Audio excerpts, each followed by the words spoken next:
पालक व मुलामुलींनीही एकमेकांना समान रिस्पॉन्स द्यायला हवा. तो कसा बघा, मुळात पालक हे मुलांच्या आयुष्याचा चांगलाच विचार करतात. आपल्या मुलानं ह्या आयुष्यामध्ये काहीतरी करावं, चांगलं नाव कमवावं, स्वतःच्या पायावर उभं राहावं असं प्रत्येक पालकांना वाटत असतं. पण त्याचा दुष्परिणाम असा होतो की आपण आपल्या मुलांवर प्रेशर आणतो की तुला एवढे मार्क पडायलाच हवेत, हा रिझल्ट यायलाच हवा, ह्या क्षेत्रात तुला जायचंच आहे.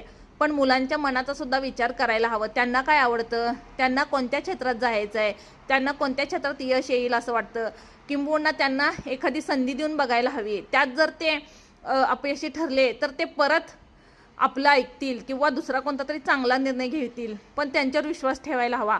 आणि ह्या विरुद्ध मुलांनीही आपल्याला आपल्या पालकांनी स्वातंत्र्य दिले आहे, त्याचा गैरफायदा आपण घेऊ नये. स्वातंत्र्य म्हणजे स्वैराचार नव्हे, हे सुद्धा मुलांना कळायला हवं.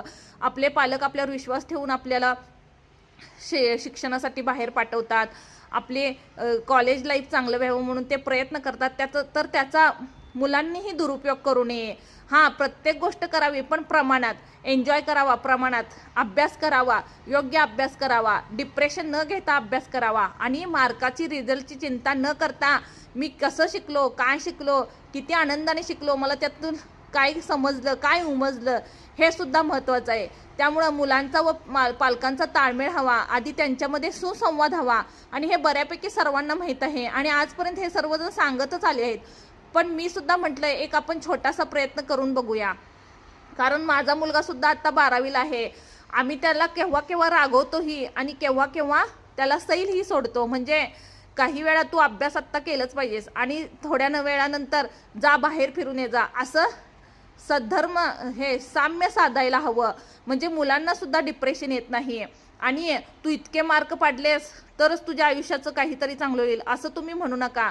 कारण आयुष्याची परीक्षा ही खूप वेगळी असते, हे मी बोललेच. आपण सुद्धा त्या अनुभवातून आलेलो असतो. मी तुला इतकी पैसा घातला, असं झालं तसं झालं, हे सर्व मान्य आहे. त्यांनी प्रयत्नही करायला हवेत. पण शेवटी प्रयत्न करून सुद्धा जर म्हणावे तसे मार्क मिळाले नाहीत तर संपूर्ण दोष तुम्ही मुलांना देऊ नका. ह्यात आपले कर्मसुद्धा असतात, आपल्या मुलांचे कर्म असतात, गेल्या जन्मीचं काहीतरी कर्म असतं. म्हणून सर्व दोष देऊ नका. किंबहुना त्यांना जे आवडतं त्या क्षेत्रात ते यशस्वी होतात का बघा. कारण शेवटी माणूस महत्त्वाचा, बाकीच्या गोष्टी तर असतातच, पण आपण जर असू तरच हे सगळं आहे ना. म्हणून मुलांना पटवून द्या. जरी ते अपयशी झाले तरी त्यांना धीर द्या. ह्यात तुझा शेवट नाही, तू यश नक्कीच खेचून आणशील असं त्यांना समजावून सांगा.